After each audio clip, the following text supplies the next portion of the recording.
미가 5장 2절입니다. 미가 5장 2절.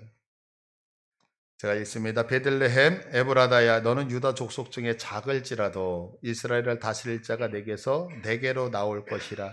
그의 근본은 상고에 영원에 있느니라. 아멘. 뭐 이 말씀 너무나도 잘 알고 있는 말씀이시죠? 우리가 이제 보통 성탄절, 크리스마스 때 많이 인용되어지는 말씀인 것 같아요. 오늘 먼저 이제 미가서를 좀 이해하기 위해서는 한번 이스라엘의 지형을 우리가 살펴볼 필요가 있어요. 그래서 여러분들 주보에 보시면 제가 그림을 하나를 놓았어요. 그래서 요거 주보 4페이지에 있거든요. 4페이지에 있는 그림이 뭐냐면 이스라엘을 남북이 아니라 동서로 이렇게 단면을 잘라놓은 거예요. 단면을 이렇게 잘라놨을 때 단면이 어떻게 되냐면 여러분이 보셨을 때 왼쪽을 보시면 지중해 쪽이고 그 다음에 오른쪽이 이제 내륙 쪽이거든요. 그런데 단면을 잘라놓으면 이런 식으로 보여요. 그런데 이렇게 이스라엘을 동서로 잘랐을 때에 크게 세 부분으로 나누어지거든요. 지역이 첫째 부분은 지중해 옆에 평평한 평지예요. 평평한 평지. 그래서 이게 이게 감사하네. 이렇게 띄워주시네요.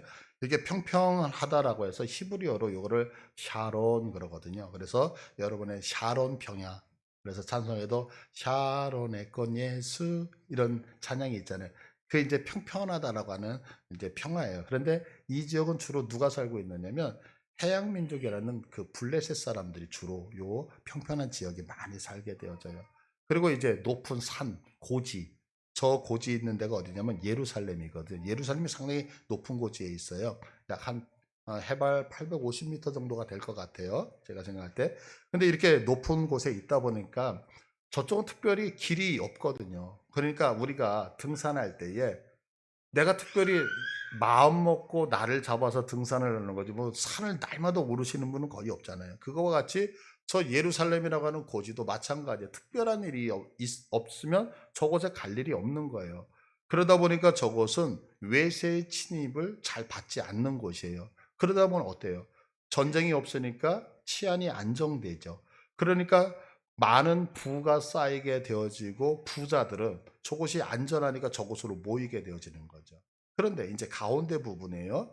샤론 평야와 저 높은 예루살렘 그 가운데 있는 요곳을 셰팔라라고 하거든요. 그러니까 작은 이게 능선과 같은 그런 언덕이에요. 근데 이 지역은 평원에 살고 있었던 블레셋 사람들이 참 많이 침범을 해서 이 땅의 것들을 빼앗아가는 그러니까 늘 전쟁이 있었던 지역이에요. 그래서 우리가 잘 알다시피 삼손이 전쟁을 하잖아요. 뭐 가자래네요. 가사에 내려갔다 그럴 때 가사 가드가 다 조 근처거든요. 그런데 요곳에는 전쟁이 많다 보니까 치안이 불안한 거죠. 치안이 불안하니까 어때요? 돈 많고 부자들 이런 사람들은 거의 와 있지 않고 여기는 거의 어떤 사람들이 오냐면 갈 데가 없고 가난하고 소외된 사람들이 주로 모여서 살게 되어져 있는 거예요. 그런데 이 지역에 지금 누가 살고 있냐면 오늘 성경의 본문을 썼던 미가가 바로 이 시팔라라고 하는 곳에 살고 있죠. 그러면 이렇게 소외되고 가난한 사람들이 아주 예민하게 바라보는 관심사가 있을 거 아니에요. 그런 관심사는 다른 게 아니라 내가 먹고 사는 부분에 대해서 너무너무 예민한 거죠.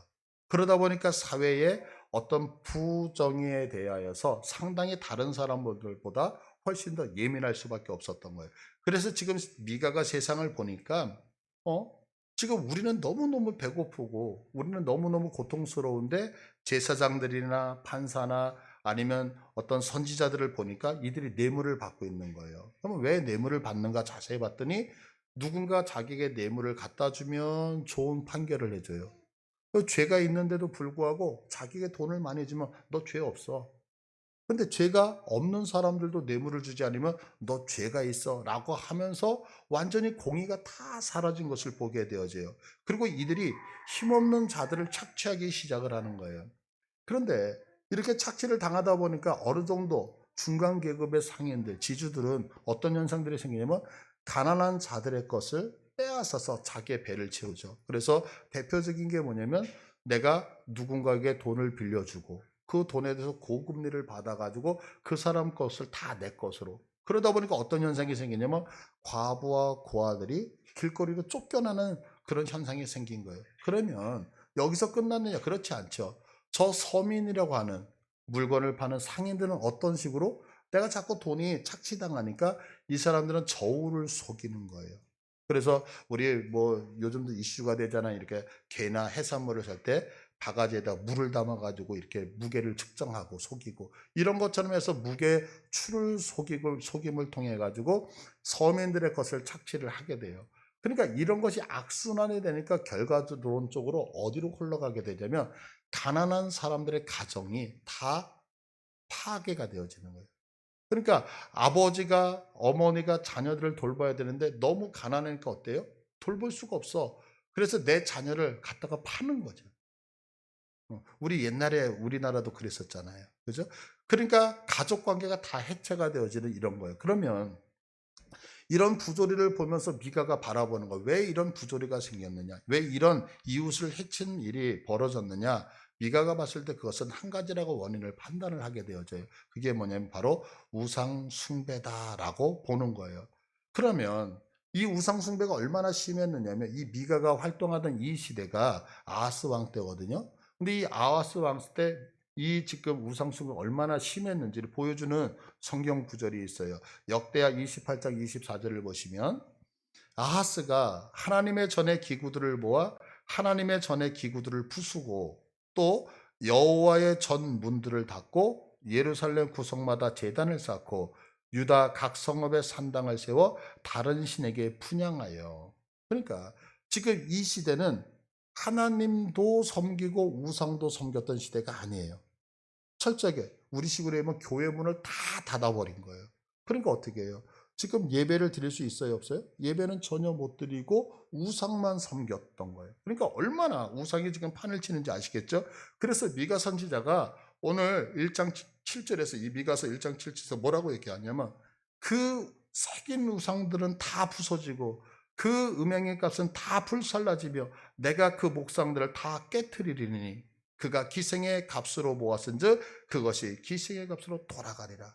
이 우상 숭배를 통하여 벌어들인 돈들, 복들, 은혜들 너희들 그렇게 생각하니 그것들 다 사라질 거라고 하면서 저주 아니 저주를 내뿜고 있는 거예요. 그러면 우리는 지금 이제 우상 숭배를 하나요, 안 하나요? 안 하죠? 예, 우리는 우상 숭배 안 해요. 그래서 우리는 이 미가의 외침이 사실을 우리와 상관이 없다라고 생각을 하는 거예요. 그런데 아니라고 하는 거예요. 아니라는 거예요. 우리도 우상 숭배를 하거든요. 왜냐하면 우리가 생각하고 있는 우상 숭배와 성경에서 말씀하고 있는 우상 숭배가 전혀 다르기 때문에 그래요. 그럼 어떤 부분이 다르냐면 성경에서 말씀하고 있는 우상 숭배가 뭐냐면 우상이라고 하는 것은 말 그대로 뭐냐면 인간에 의해서 만들어진 어떤 형상, 그 형상을 우리가 경배하고 찬양하는 걸 우상 숭배 우리는 이렇게 인지를 하잖아요. 그런데 우상이 되려면 세 가지 조건이 만들어져야 돼요. 세 가지 조건. 우상은 아무렇게나 만들어지는 게 아니에요. 첫 번째, 우상은 내게 복을 주어야 돼요. 내게. 내가 우상을 섬기는데 그 우상이 나한테 복을 못 주면 그건 우상이 안 되잖아요. 그래서 저는 우상이 될 수 없는 거예요. 우상은 반드시 복을 줘야 돼요. 두 번째는 뭐냐면 내가 그 우상을 통해서 만족스러워야 돼요. 생각해 보세요. 내가 우상을 섬기고 있는데 그 우상이 나한테 계속해서 잔소리하고 나한테 요구한다면 그거 우상 섬기겠어요? 그러니까 우상은 반드시 나를 만족시켜 줘야 돼요. 그리고 세 번째는 뭐냐면 우상은 내게 무엇인가를 요구하면 돼요, 안 돼요? 안 돼요. 그러니까 우상이 되기 위해서는 반드시 세 가지가 있어야 되는데 하나는 내게 복을 주어야 되고 나를 만족시켜 줘야 되고 내게 무엇인가를 요구하면 안 되는 거예요. 그러니까 내가 원하는 것을 다 해주지만 그 우상은 절대로 나한테 잔소리를 하면 된다 안 된다? 안 된다. 이게 바로 우상이라는 거예요. 그래서 골로새 3장 5절을 보시면 이렇게 말씀하고 있어요. 다 같이 읽을게요. 시작. 그러므로 땅에 있는 지체를 죽이라.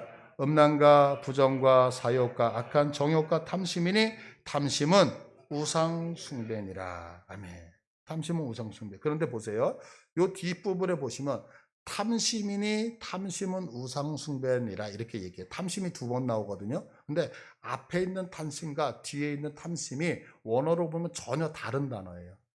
이게 해석상으로는 똑같은 단어로 썼지만 사실은 의미 자체가 전혀 틀려요. 그러면 앞에 있는 정욕과 탐심이니 할 때 탐심이라고 하는 것은 무슨 얘기냐면 내가 갖고 있는 욕심을 얘기를 하는 거예요. 탐심. 그런데 뒤에 있는 탐심이라고 하는 것들은 앞에 있는 거. 앞에 있는 게 뭐냐? 음란, 부정, 사욕, 악한 정욕과 탐심. 이 모든 것을 가지고 있는 사람들이라는 뜻이에요.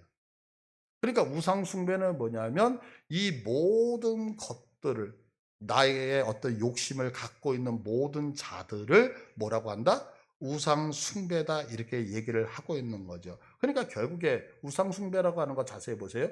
음란, 부정, 사욕, 악한 정욕, 탐심, 이거를 갖고 있는 게 우상 숭배예요. 그러면 저거 왜 갖고 있느냐면 아까 말씀드렸던 거, 나를 만족하고 나에게 요구하지 않고 내게 복이라고 느끼는 것, 이거잖아요. 그러니까 저것을 다른 말로 쉽게 풀이하면 우상이라고 하는 것은 내 맘대로 하는 것, 이게 우상 숭배란 말이에요. 내 맘대로 하는 것. 그러니까 결국 내 생각으로 신앙생활을 하는 모두 우리, 내가 하나님의 말씀대로 따라가지 않고 내가 생각을 가지고 내 소견에 의해서 신앙생활을 한다면 지금 다 우리는 무엇을 하고 있는 거예요? 우상 숭배를 하고 있다는 거죠. 그러면 우리가 이 우상 숭배 없앨 수 있을까요? 없을까요? 있다는 거예요, 성경은. 그럼 어떻게 없앨 수 있느냐? 그 방법이 뭐냐면 듣는 거예요, 듣는 거. 우상 숭배를 없앨 수 있는 방법이 뭐라고요? 듣는 거. 그래서 오늘 미가서 1장 2절을 보시면 미가가 사회상을 보면서 사회상이 지금 두 가지 악을 범하고 있어요. 첫 번째 악은 뭐냐? 우상 숭배고, 그 우상 숭배로 인하여서 이웃들에게 공의가 사라졌다는 거였거든요. 그런데 그들에게 너희들 우상 숭배에서 돌아와, 너희들 이웃들 사랑하지 않는 것에서 돌아와, 회개를 촉구하기 전에 하시는 말씀이 2절인데 보세요. 백성들아, 너희는 다 들을지어다. 땅과 거기에 있는 모든 것들아, 자세히 들을지어다. 뭘 강조하고 있어요? 들으라는 거예요. 자세히 들으는 거예요. 제발 경청하면서 내 이야기에 귀를 세우고 들으라는 거예요. 그러면 질문 하나 던져볼게요. 왜 미가 선지자가 이렇게 강하게 다 들으라, 제발 자세하게 좀 들으라고 하는 걸까요? 그 이유는 딱 한 가지예요. 안 듣기 때문에.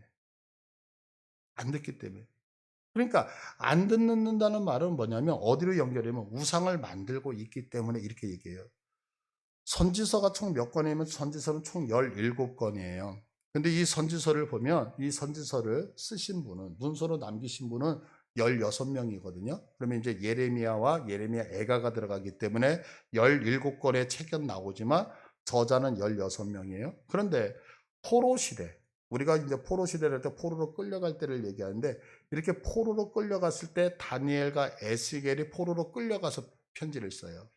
그 다음에 그들이 돌아올 때에 학개, 스가랴, 말라기, 이렇게 세 분이 편지를 써요. 이 글을 쓰는 거예요. 그러면 이 5명을 빼고 16명 중에서 지금 11명이 지금 이 시대에 말씀을 하고 있다고요. 근데 제가 언젠가도 말씀드렸죠. 예언서의 내용은 다 똑같아요. 너희들 그렇게 살면 죽는다. 그렇기 때문에 하나님 앞에 돌아와라. 이게 예언서의 모든 말이었거든요. 그런데 우리는 결론을 알잖아요. BC 722년도에 북이스라엘이 멸망을 당했어요. 130년 더 지속이 되다가 BC 586년도에 남유다가 멸망을 당했어요.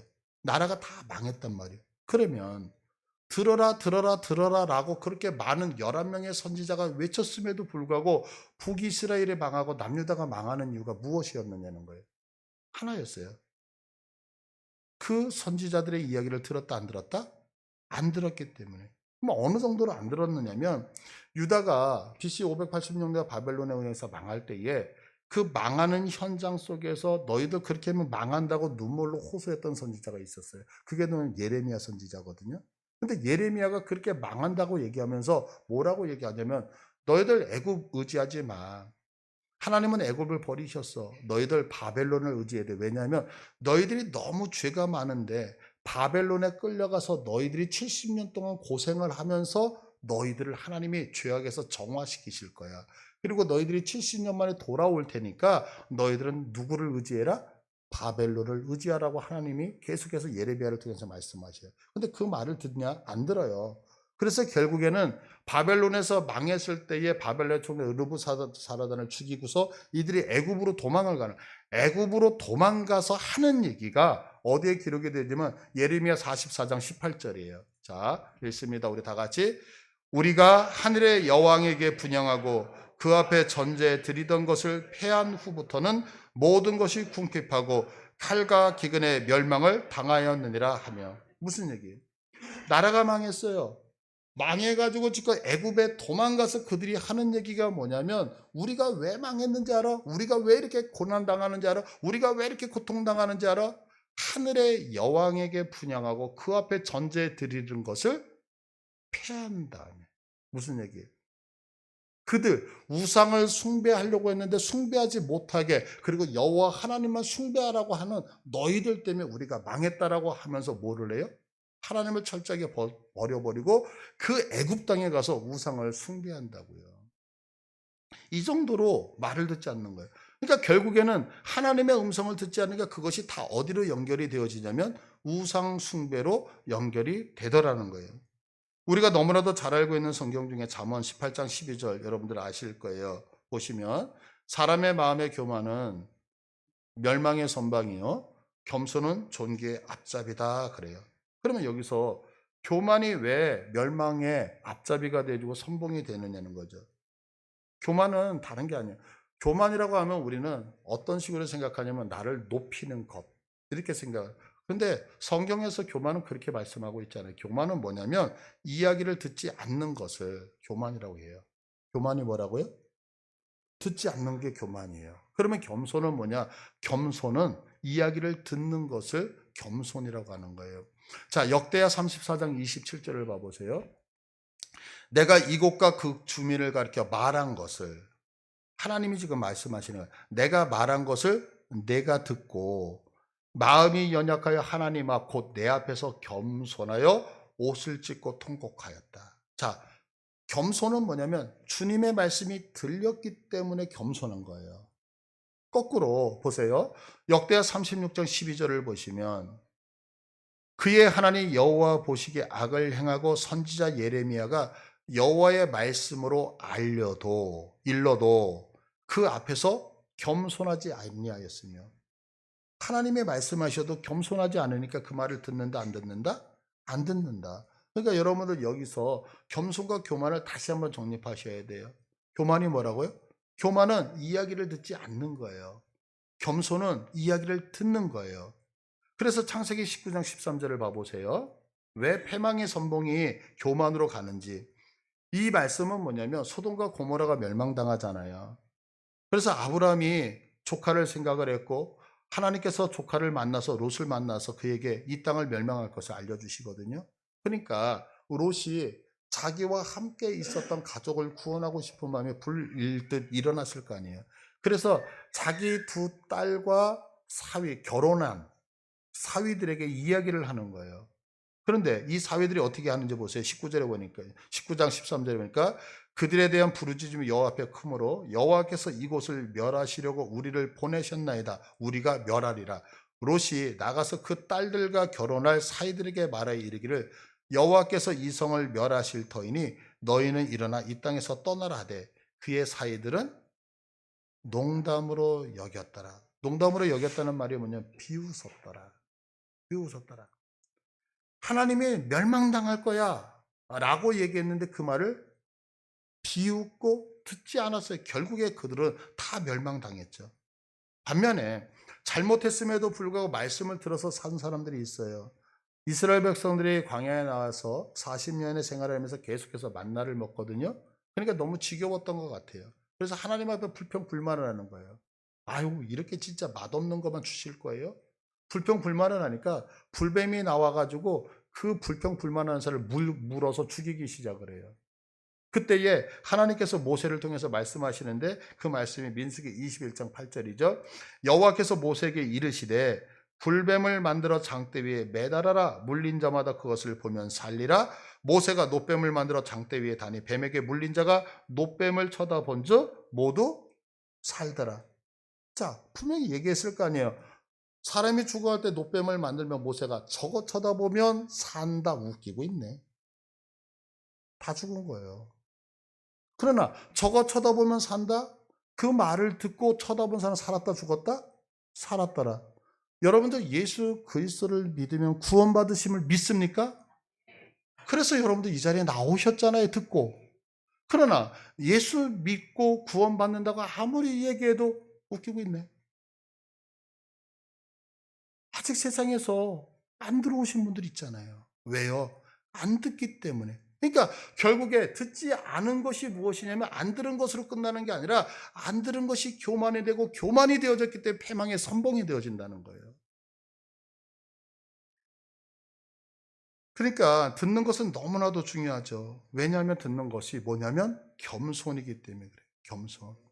우리는 기도하면서 하나님, 내 자녀들이 솔로몬과 같은 지혜를 얻기를 원한다고 많이 기도하잖아요.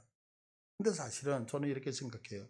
이 솔로몬이 받았던 이 지혜, 솔로몬이 가진 이 지혜가 우리 자녀들뿐만 아니라 우리 모든 성도들에게 있기를 축복합니다.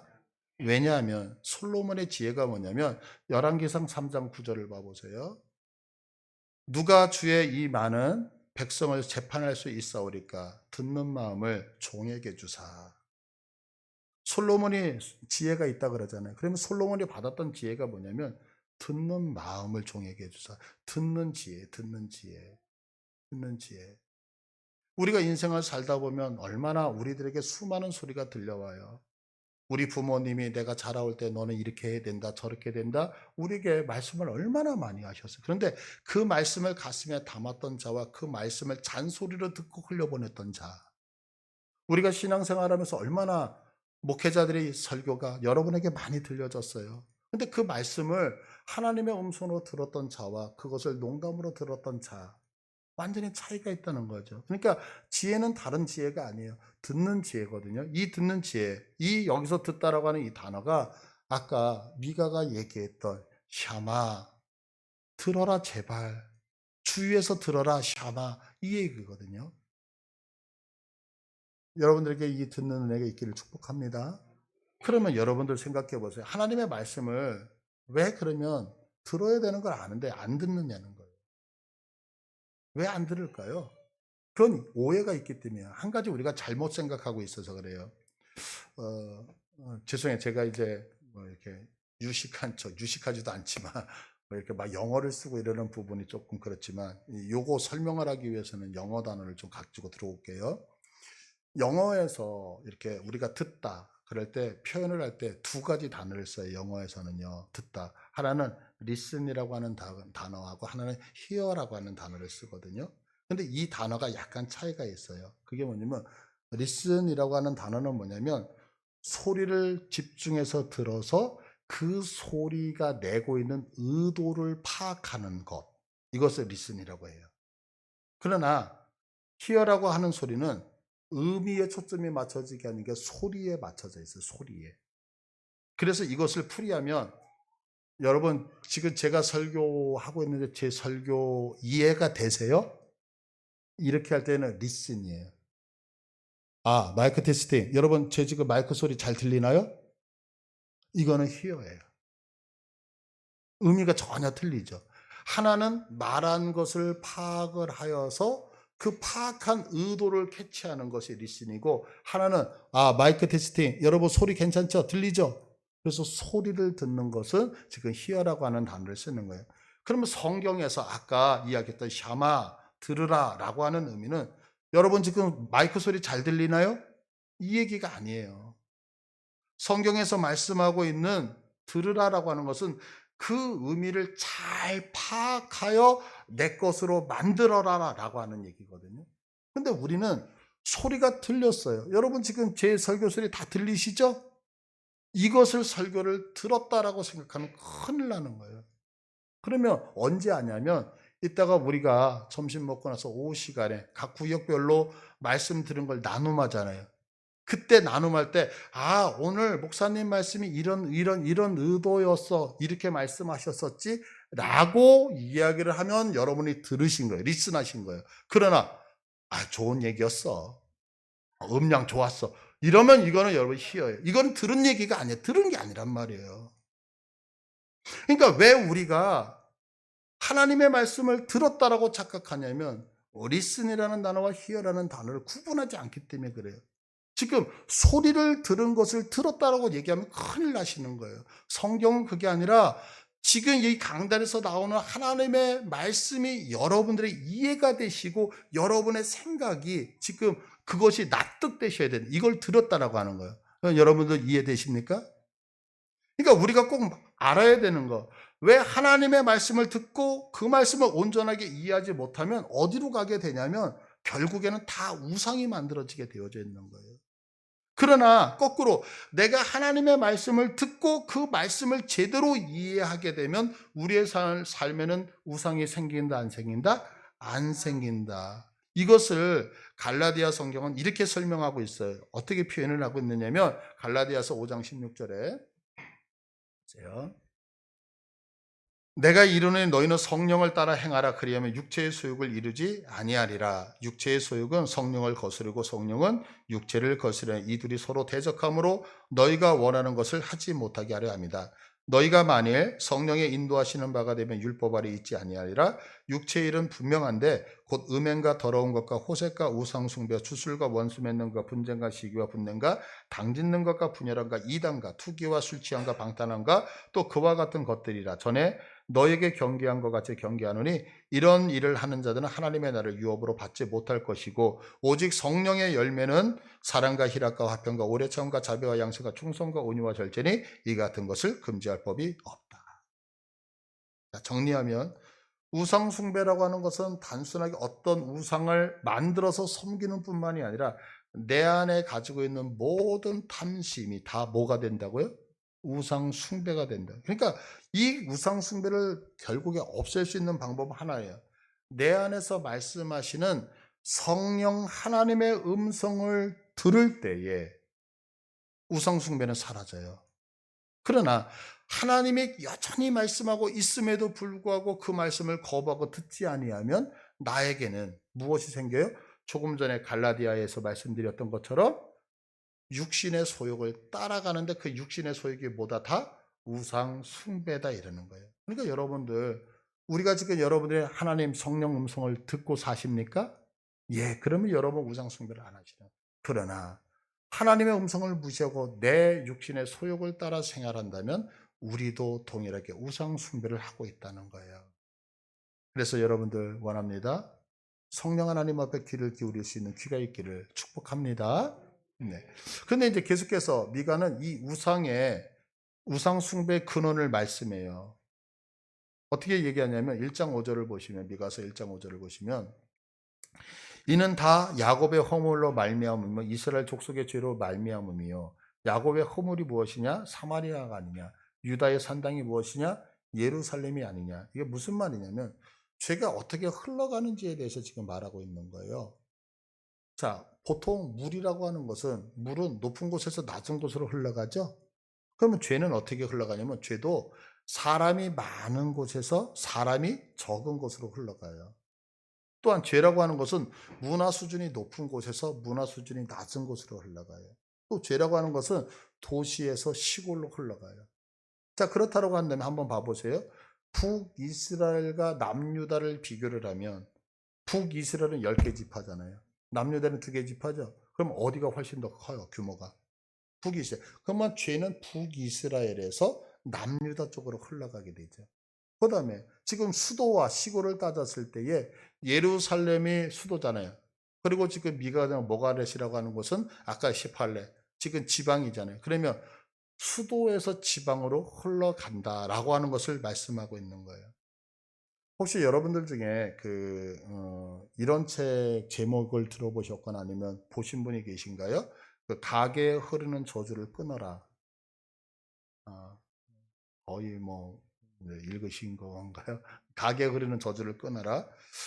제가 기억하기로는 이 책이 그 한국교회에 엄청난 그 영향을 미쳤던 그런 책이었던 것 같아요. 뭐 대부분의 교회나 많은 성도들이 읽었던 책이고 목사님들에게 엄청난 영향을 끼쳤던 책이에요. 근데 이 책의 내용이 뭐냐면 우리 조상들이 범한 죄가 있는데 그 범한 죄가 혈통이라고 하는 가계를 타고 흘러간다는 거예요. 그래서 질병이라든가 가난이라든가 이런 것들이, 사고 이런 것들이 유전을 통해서 흘러간다는 거예요.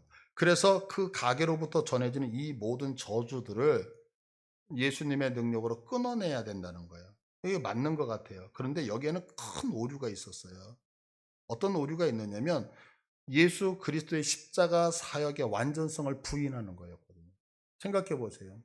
지금 제가 이 땅에서 살면서 예수를 믿음에도 불구하고 여전히 죄를 짓잖아요. 그러면 그 죄가 제 자녀들에게 흘러간다고 생각을 하면 지금 예수님이 십자가에서 나의 죄, 김혜수 목사의 죄를 사하여 주셨는데 그 죄가 완전하게 사함 받았다 못 받았다? 못 받았다라고 하는 게 되잖아요. 그죠? 그래서 예수 그리스도의 십자가 사역의 완전성을 부인하는 그런 거였거든요. 그럼에도 불구하고 이제는 논리적으로 뭔가 맞는 거라서 큰 영향을 끼쳤어요. 그래서 저는 이 부분을 인정할, 가게에 흐르는 저주가 흘러간다 해서 이거 인정하지 않아요.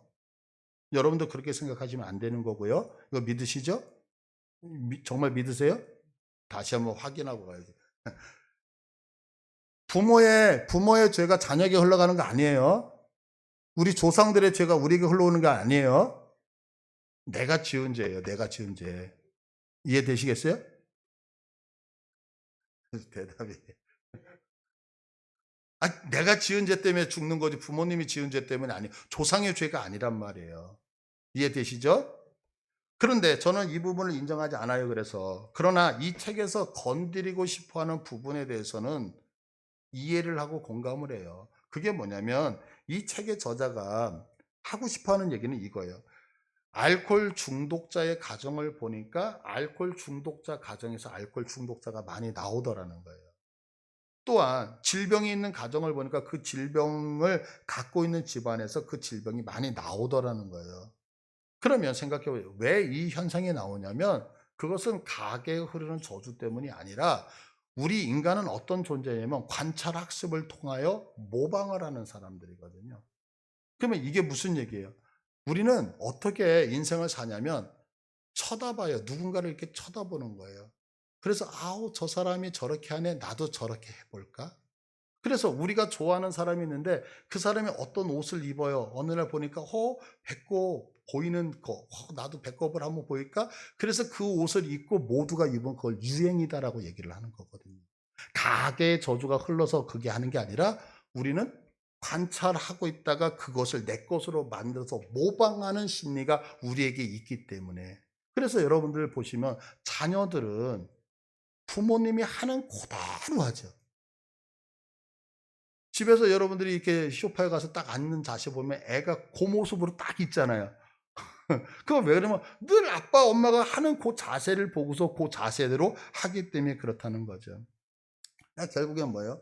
가게에 흐르는 저주 때문이 아니라 부모님의 생활 습관이 자녀들에게 그대로 보여지기 때문에 그렇다면 여러분 정말 우리 자녀를 예수 잘 믿는 명문 가정 만들고 싶으세요? 그러면 제일 먼저 해야 되는 것이 뭐냐면 자녀들에게 신앙생활 잘해야 된다. 너희들 이렇게 살아야 돼. 저렇게 이게 아니라 내가 명문 가정 만들기 위해서 내가 바른 신앙을 해야 되는 거예요. 더 나아가서 우리 교회가 정말 하나님이 원하시는 바른 교회가 되기를 원하세요? 그러면 어른이라고 하는 우리 충직들께서 바른 신앙을 보여주셔야 되는 거예요. 사실 그런 의미에서 본다면 우리 충직들이 주일 성수를 하는 거, 우리 충직들이 주일 성수, 예배를 범하는 것을 한번 심각하게 생각을 하셔야 되는 거예요. 왜냐하면 그 모습을 누가 보고 있냐면 나보다 어린 자녀들이 쳐다보고 있거든요. 제가 목회를 하면서 참 아팠던 일이 되게 많아요. 그런데 전에 제가 이런 얘기를 들어서 너무너무 울었던 적이 있어요. 그게 뭐냐면 우리 청년 하나가 이런 얘기를 한 거예요. 우리 교회 어른들 중에서 신앙을 본받고 싶은 분이 한 분도 안 계십니다라는 얘기를 한 적이 있어요. 청년이 믿음의 생활을 하면서 교회 어른들을 보면서 우리 교회에서 나도 저분처럼 롤모델로 저렇게 신앙생활해야지 라는 사람이 하나도 없다라는 그 얘기를 듣고 제가 얼마나 울었는지 몰라요. 여러분 한번 우리의 신앙을 다시 한번 점검하셨으면 좋겠어요. 왜냐하면 영향력이라고 하는 것은요 위에서 언제나 위에서 아래로 흘러가기 때문에 그래요. 우리나라 그 초기 교회 때 평양의 산정현 교회를 섬겼던 고당 조만식 장로님 그리고 주기철 목사님 이분에 대한 예화는 여러분이 많이 들으셨을 거예요. 오늘 주일날 장로님께서 예배를 드리기 위해서 집을 나섰는데 주일날 아침에 이제 민족운동을 하셨으니까요. 갑자기 손님이 찾아오신 거예요. 그래서 그분하고 잠깐 얘기를 나누는 가운데에 그만 예배 시간에 늦으셨다는 거예요. 그래서 장로님이 부랴부랴 이제 교회로 뛰어와서 보니까 예배는 이미 시작이 되어졌어요. 그래서 장로님이 조용히 들어오셔서 저 뒷자리에 앉으시려고 딱 하는데 강단에서 설교를 하시던 주기철 목사님이 장로님, 오늘은 의자에 앉지 마시고 저 뒷자리에 서서 예배를 드리세요. 어떻게 보면 자기를 가르쳤던 스승이잖아요.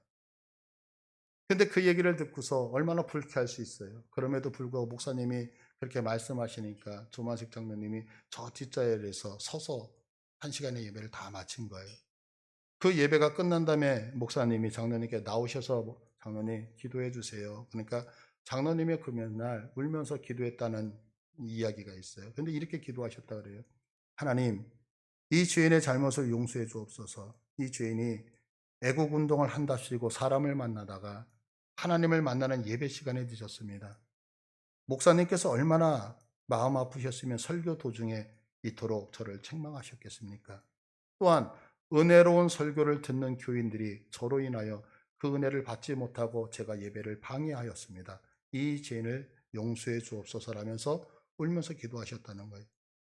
이 진심으로 회개한 기도가 모든 교인들에게 통해 자복하는 시간이 되었고 그 시간에 기도회로 번졌다는 얘기는 너무나도 유명한 얘기잖아요.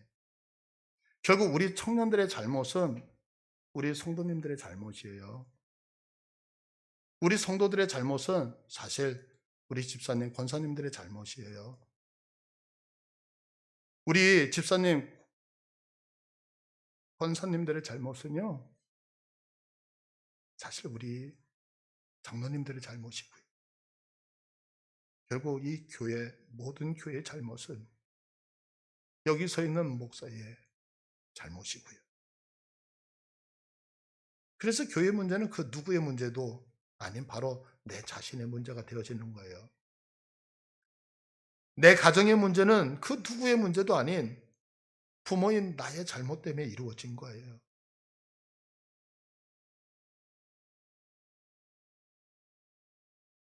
내가 바른 신앙을 가지면 나로 인해서 교회는 세워지는 거예요.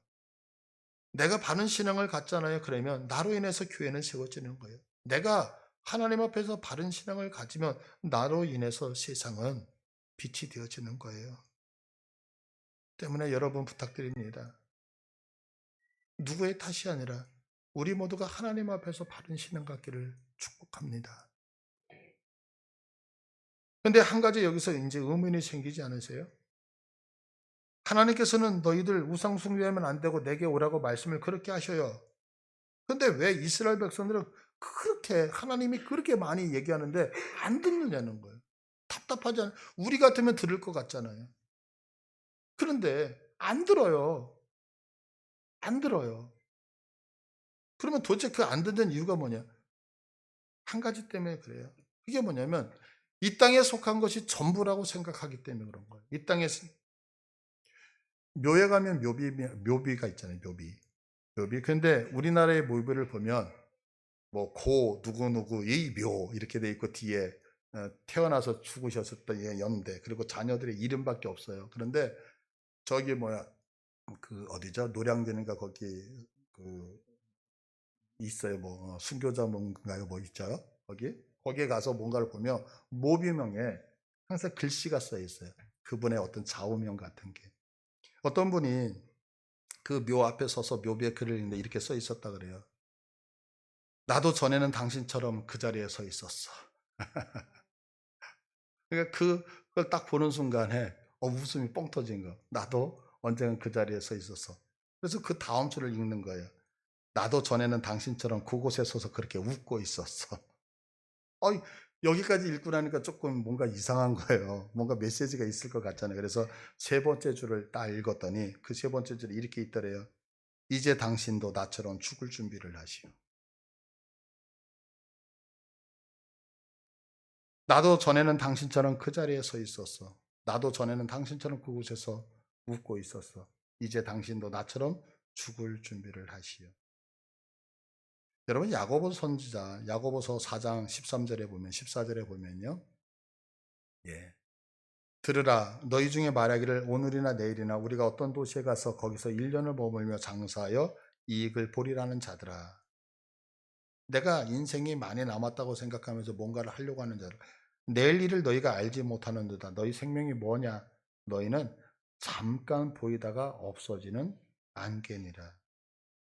성경은 우리를 보고 뭐라면 잠깐 있다가 없어지는 안개니라라고 얘기해요.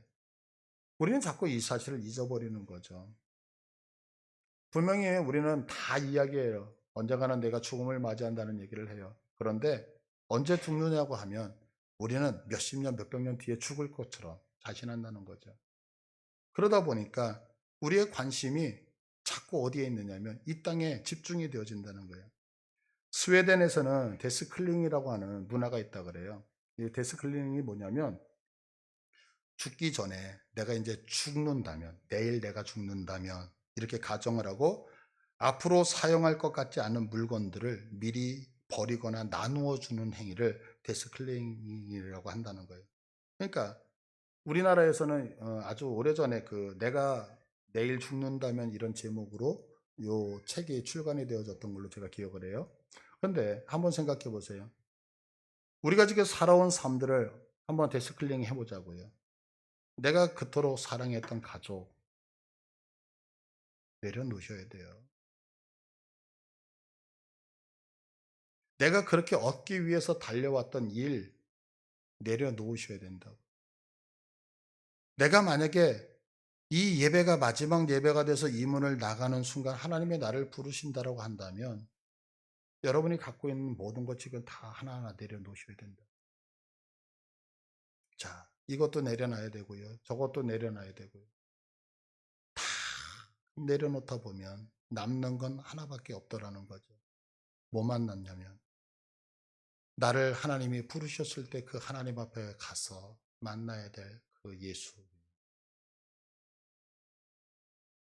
내가 곧 만나봐야 될 그분 이름. 그거 외에는 내 인생에서 남는 것이 없다는 거죠. 그래서 오늘 미가는 본문을 얘기하고 있는 거예요.